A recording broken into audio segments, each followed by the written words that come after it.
ছোট ছোট গলদা চিংড়ি, আর এগুলো হলো ছোট চিংড়ি চরপাটা দেওয়ার। যে ওই পাশে একটা চরপাটা দেওয়া হয়েছে খালের ভিতরে।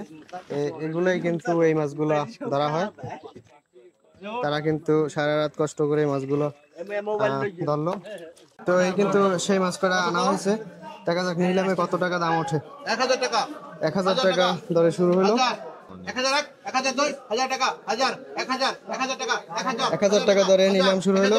তো দেখা যাক কত টাকায় মাছটা শেষ পর্যন্ত। 1100 টাকা, 1100 টাকা দাম বললো। এই যে গামছা পরা ভাই 11 11 2 50, 11 50, 12 টাকা, 1200, 12 টাকা, 1200, 12 1, 12 50, 50 টাকা, 50, 12 50, 50 1, 50 2, 12 50, 50 টাকা, 50, 12 50, 50 টাকা, 50, 12 50, 50 1, 50 2, 50 2, 50 2, 50 2, 50 2, 50 3। 50 পাইলো। এই যে টাকায় কালা গেঞ্জি।